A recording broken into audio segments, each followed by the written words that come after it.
자, 히브리서 이제 종반전에 다가옵니다.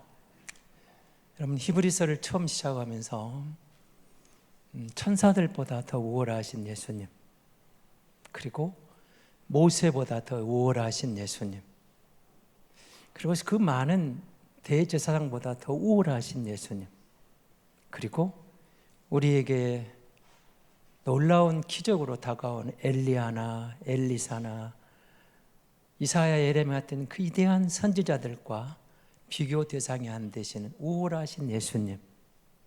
그래서 예수님에 대한, 예수님이 가장 우월하시다, 예수님이 최고다, 예수님이면 충분하다, 이 이야기가 계속 이어져 왔습니다.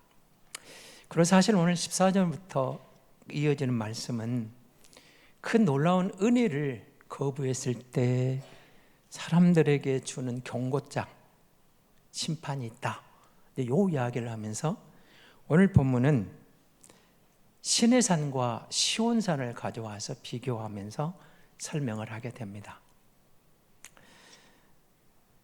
오늘 18절부터 이어지는 말씀은 하나님께서 시내산에서 모세를 통하여 하나님의 말씀을 들려주실 때 일어났던 그런 상황을 이제 다시 언급을 하게 되는 거죠.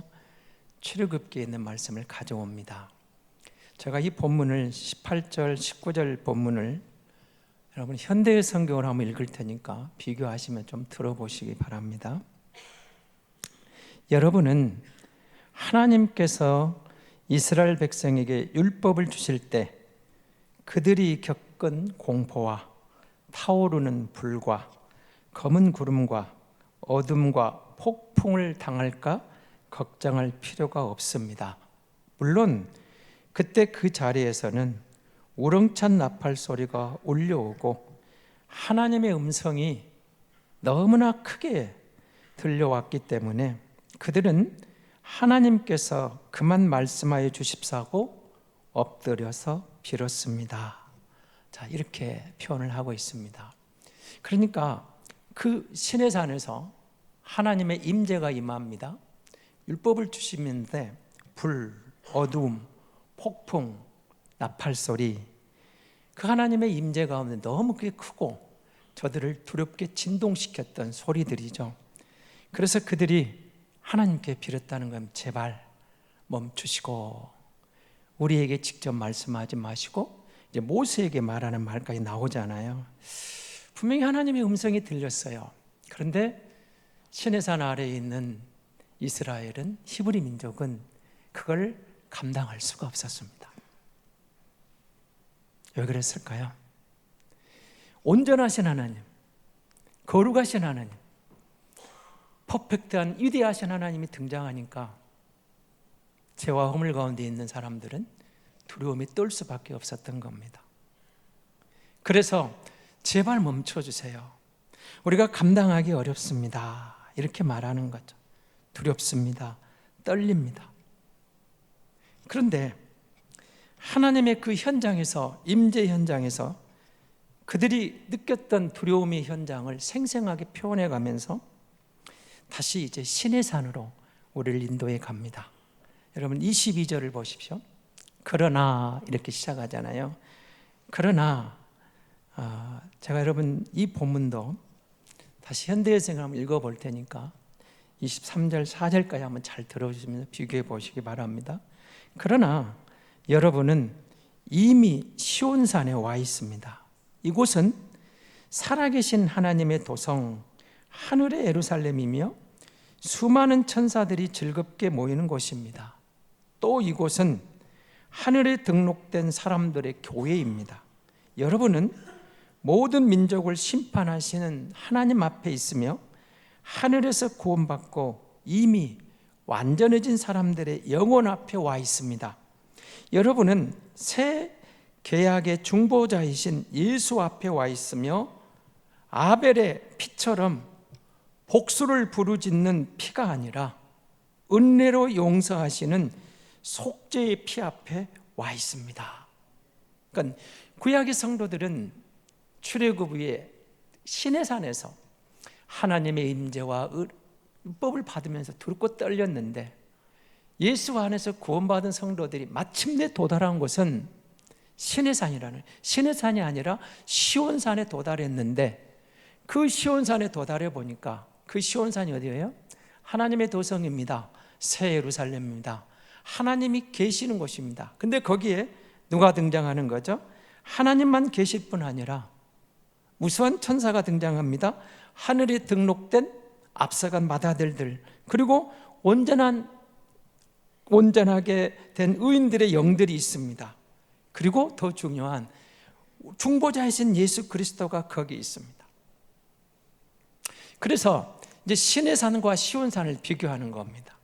시내산이 저들이 두렵고 떨리는 순간이었다면 시온산은 두려움의 장소가 아니라는 거예요. 두려워서 숨는 장소가 아니고 축제 속에서 하나님을 만날 수 있는, 왜 그러면은 시온산에서는 이런 변화가 일어났을까요? 모세가 받은 율법으로 이룰 수 없었던 예수 그리스도의 보혈의 공로로 온전한 대속의 희생물이 되셔서 온전하게 구원하신 속죄양이 되신 대속이신 그 온전하신 속죄를 입어서 예수 안에서 의롭다함을 입은, 예수 안에서 온전케 된 백성들이 두려워할 이유가 없어진 거예요. 당당하게 앞장서신 주님과 함께 우리의 선구자, 우리의 선도자, 우리의 선한 목자, 그의 인도하심을 따라 우리가 거리낌 없이 당당하게 그 시온산에 들어가는 영광을 얻었다는 거죠. 그리고 그곳에서 함께 누리는데, 자, 어떻게 되죠? 아벨의 피와 예수님의 피를 비교하고 있는 겁니다. 여러분, 아벨이 누구예요? 첫 번째, 순교자입니다. 그럼 여러분, 순교자는 신앙인의 꽃이라, 믿음의 꽃입니다. 가장 우리가 순교자 하면 영광스러운 이름이죠. 그러나 본인들에게는 억울한 죽음입니다. 죄를 지어 당한 게 아니고 예수를 잘 믿어서, 하나님을 잘 믿었기 때문에, 바른 믿음으로 살았기 때문에 순교자가 되는, 하나님을 기쁘시게 하다가 죽음을 맞이하는, 그래서 아벨의 피를 뭐라고요? 우리를 복수해달라는 그런 피로 표현하잖아요. 억울하게 죽음을 당했거든요. 그런데 예수님의 피는 대속의 피였어요. 그 피를, 십자가를 지러 오셨어요. 그 대속의 양이 되어서, 하나님의 어린 양이 되어서 속죄 양이 되시기 위해서 용서하시는 피, 모든 인류의 죄를 용서하시고 그를 믿는 자에게 새 생명을 주시기 위해서, 구원을 완성하기 위해서, 우리를 의롭다 하기 위해서 지신 생명의 피였던 거죠. 대속의 은혜였던 거죠. 그래서 시온은 더 이상 공포의 산이 아니라는 겁니다. 시온은 기쁨의 산입니다. 참 안식을 누리는 하늘의 고향입니다. 바로 그곳이 주님이 우리를 위해 준비해 놓으신 새하늘과 새 땅, 새로운 피난처, 새로운 처소, 그렇습니다. 그 축제에 우리를 초대하는 것인데, 놀랍게도 그 천상의 축제에 지금 히브리서 성도들이, 그리고 예수 믿는 모든 성도들이 주님의 인도로 거기에 지금 참여하고 있다는 것입니다. 예수 그리스도가 앞장서십니다. 여러분, 오늘 12장 1, 2, 3절을 보시면 주님이 우리를 인도해 가십니다. 그리고 대제사장이신 그가 뿌리는 속죄의 피로 새롭게 산 길이 우리 앞에 활짝 열렸던 것이죠. 여러분, 그렇습니다. 예수 그리스도의 보혈이 우리를 살립니다. 그의 피가 성소의 문을 열었습니다. 그의 피가 지성소의 문을 열었습니다. 갈 수 없는 것, 도저히 들어갈 수 없는 그 깊숙한 하늘의 비밀의 문까지 활짝 열려서 누구든지 그 보혈을 공로로 하나님 앞에 당당하게 설 수 있는, 나아갈 수 있는 새로운 산길이 열렸다는 겁니다. 그래서 예수가 속죄양이 되셔서 우리를 거기로 인도해 가고 계시는 겁니다. 새로운 길이 열렸습니다. 영원히 우리를 온전하게 하는 길입니다. 참된 안식이 있는 길입니다. 시온의 축제에 참가하는 사람들을 보시기 바랍니다. 천사들이 등장합니다. 하나님 아버지가 계십니다. 그런데 그 다음에 등장하는 사람들은 구약의 모든 성도들입니다. 신약의 모든 성도들입니다. 지금 이 히브리 서신을 받고 있는 히브리서의 성도들입니다. 그리고 오늘 이 말씀을 듣고 받고 있는 저와 여러분입니다. 모든 성도가 그 새하늘과 새 땅에, 새 예루살렘에, 시온산에 들어가는 은혜를 입은 겁니다. 예수 그리스도를 믿는 자들에게 활짝 열어놓으신 새로운 길, 산길이 열렸다는 것입니다. 모든 사람들이 하나님의 심판대 앞에 설 거라고, 모든 민족이 하나님의 심판대 앞에 설 거라고 증거합니다. 그런데 새 언약의 주인공이신 예수 그리스도의 뿌려진 피가 복수의 피가 아니고 용서의 피가, 우리를 긍휼히 여기시는 그 피가 우리를 의롭다고 선언해 버린 겁니다.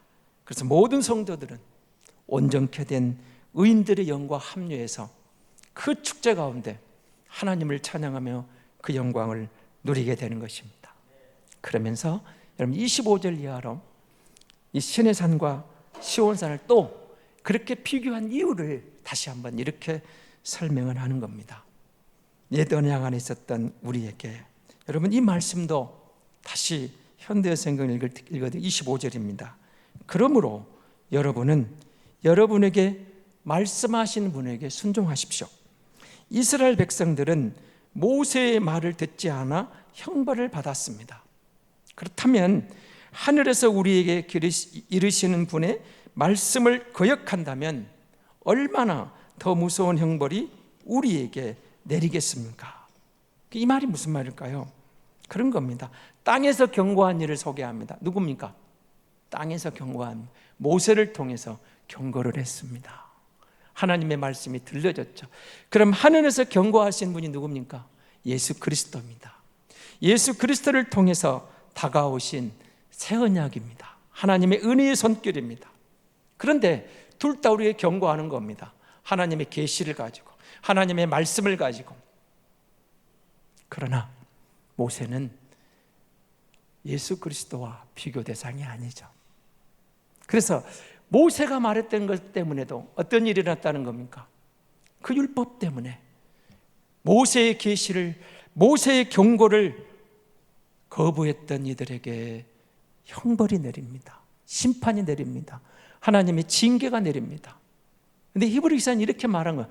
하물며 하나님의 하늘에서 내려오신 본체이신 모세와 비교가 안 되는 온전하신 그리스도의 경고를, 그리스도의 언약을 거부한 이들에게는 어떤 심판이, 어떤 경고가, 어떤 형벌이 내리겠는가 생각해 보라 그 말입니다.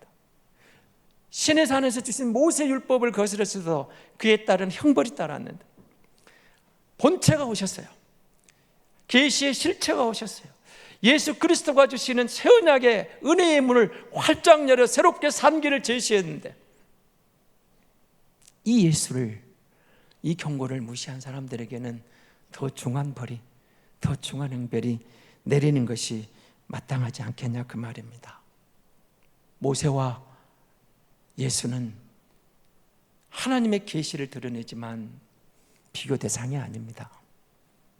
히브리서 기자가 앞에 계속 언급한 부분이죠. 천사들을 합해도, 모세를 합해도, 대제사장들을 합해도, 선지자들을 합해도, 성경에 등장 모든 믿음의 영웅들 다 합쳐도 예수님과는 비교 대상이 아니죠. 우리가 예수님이면 충분하다는 말, 예수님 한 번으로 충분하다, 예수의 보혈이면 됐다, 하나님의 어린 양, 그래서 예수가 믿어진 게 복이라겠습니다. 주님이 우리에게 들으신 예수 그리스도, 예수를 믿음으로. 그러면서 여러분 26절에 뭐라고 말을 하죠? 26절을 한번 보시기 바랍니다. 그때에는 그 소리가 땅을 진동하였거니와 이제는 약속하여 이르시되 내가 또 한 번 땅만 아니라 하늘도 진동하리라. 그때 주님이 임재하실 때, 하나님의 말씀을 받을 때 하나님의 소리 가운데 지진이 일어나고 온 땅이 진동을 하였어요. 백성들이 두려워했죠. 그런데 주님이 오실 때 이렇게 설명하는 겁니다. 한 번 또 진동이 있습니다. 울립니다. 그런데 이때는 땅만 울린 게 아닙니다. 하늘도 울립니다. 하늘과 땅의 모든 피조 세계가 흔들려서 주님이 흔들어댈 때 흔들리는 모든 것은 멸망으로 내려간다는 겁니다. 그런데 우리가 선 곳은 어디냐? 예수의 안에, 만세 반석 안에 서 있는, 예수 안에 서 있는 이 시온성은, 이 시온산은, 이 새 예루살렘은, 이 하나님의 새로운 하늘의 도성은 흔들림이 없는 것입니다. 어떤 두려운 심판의 시련이 돼도, 어떤 심판의 현장이 다가와도 흔들림이 없는 그곳에서 우리는 안전하다, 이렇게 말하는 거예요. 그곳이 안전하다는 겁니다. 지금 여러분, 우리가 하늘과 땅은, 27절을 보십시오. 이 또 한 번이라 하시면 진동하지 아니하는 것들을 영존하게 하게 하여 진동할 것들, 곧 만드신 것들이 변동될 것을 나타내심이라. 주님이 흔드는 심판 앞에서는 모든 피조 세계가 마지막으로 나아갑니다. 근데 흔들림이 없는 것이 그리스도 안에서 있는 우리입니다. 새로운 시온성입니다. 시온산입니다. 새 예루살렘입니다. 흔들리지 않고 영원히 그곳에서 주님이 주시는 은혜를 함께 누리며 찬양하며 축제에 동참하는 그 자리를 말하는 겁니다.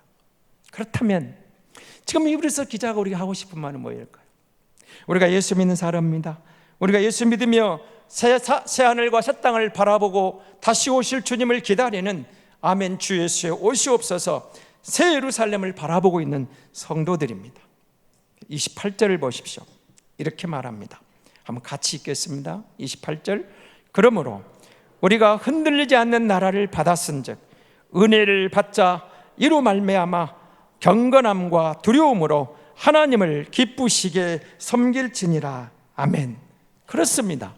여러분, 우리는 그러므로 결론은 그거죠. 흔들리지 않는 나라를 받았습니다. 그 나라의 주인공이 되었습니다. 저와 여러분이, 예수 안에는 우리 모두가 그 나라를 받았습니다. 그 나라의 주인공이 되었습니다. 그 축제의 현장에 초대를 받았습니다. 그러므로 은혜를 받아야 됩니다. 여러분, 이렇게 말하면 그런 사람들이 종종 등장합니다. 나는 천국에 갈 자격이 없어. 가끔 그런 분들이 계세요. 그런데요, 사실은 천국에 갈 자격이 있다고 스스로 의롭게 서 있는 사람이 잘못된 거죠. 우리는 자격이 없습니다. 그런데 하나님께서 자격 없는 우리를 부르셔서 사랑해 주신 겁니다. 하나님이 우리를 무조건 사랑하신 거예요. 하나님의 무조건적 사랑을 받아서 그 사랑이 독생자를 십자가에 죽게 하시고, 그를 믿는 자들에게 그 은혜로 우리에게 그 사랑, 조건 없는 사랑을 잊게 하시고 영생의 주인공으로 우리를 불러주신 겁니다. 우리가 무조건적인 사랑을 입었습니다. 하나님께서 만약에 이 땅에 우리에게 조건을 따진다면 하나님 앞에 설 수 있는 사람이 누가 있겠습니까? 그 시온산에 들어갈 수 있는 사람이 누가 있겠습니까? 그 새 예루살렘의 주인공으로 들어갈 수 있는 사람이 누가 있겠습니까? 아무도 없습니다. 하나님 먼저 우리를 사랑하셨습니다. 우리를 용서해 주신 거죠.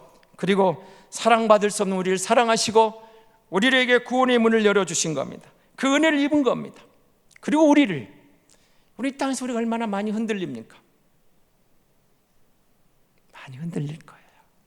이것저것 많은 생각 가운데 믿음 있는 것 같다가 또 흔들릴 수도 있고, 흔들리는 우리를 흔들림이 없는 그리스도 위에 세워주신 겁니다. 그래서 여러분, 우리가 그 은혜가 아니면 안 되는 겁니다. 은혜를 받자. 이 은혜를 받음으로 경건함과 두려움으로 하나님을 기쁘시게 섬길 것이 무엇인가를 찾는 거죠. 하나님을 경외합니다. 하나님을 두려워합니다. 무서워서 두려워하는 게 아니라고 그랬죠.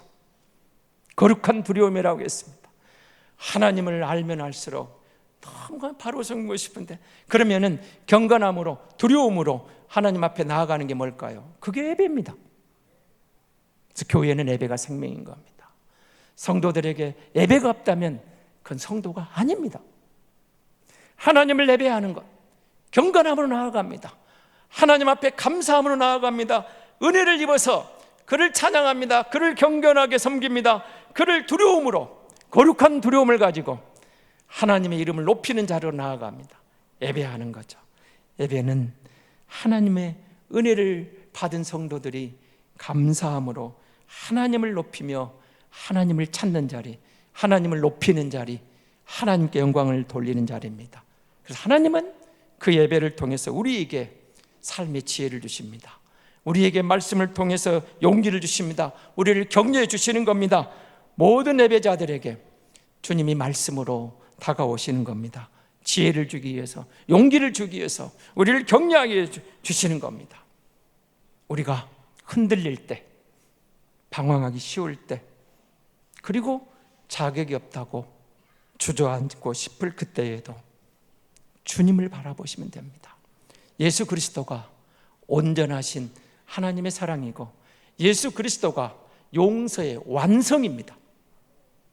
예수 그리스도가 모든 짐승으로 드렸던 반복되는 불완전한 제사가 아니라 단 한 번에 완전하게 영원한 속죄양이 되어주셔서 우리는 예수 안에서 온전한 구원을 누리는 하나님의 자녀로, 천국의 주인공으로, 시온산의 주인공으로, 새 예루살렘의 주인공으로 그 영생복락의 잔치의 축제의 자리에 초대함 받은 하나님의 자녀가 됐다는 사실을 말씀하고 있는 거죠.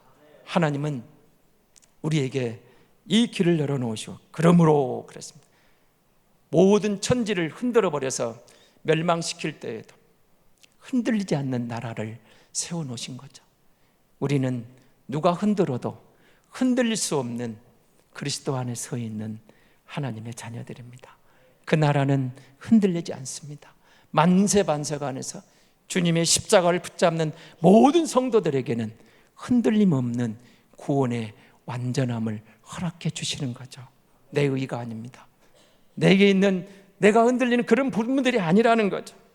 예수 안에서 우리에게 이루어진 다가오신 하나님의 사랑을 우리가 만났습니다. 그 예수를 믿어 구원받은 성도가 되었습니다. 세상에 그 무엇도 이 사랑을, 이 구원을 빼앗아갈 수 있는 권세도 능력도 존재하지 않습니다. 이 세상 그 어느 것도 우리를 흔들 수 없는 완전한 사랑 안에, 완전한 구원 안에 우리가 주 안에서 들어와 있다는 것입니다. 우리는 그러므로 주 안에서 항상 안전합니다. 사순절을 보내시면서 예수 그리스도를 묵상하시고 계시죠.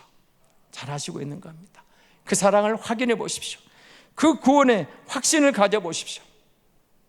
삶을 흔들어 오는 많은 문제들이 있을 때 우리는 주 안에 있는 한 흔들림 없이 주의 사랑을 날마다 느끼며 세상을 이길 수 있는 지혜를, 세상을 이길 수 있는 힘을 주님으로부터 공급받게 될 줄로 믿습니다.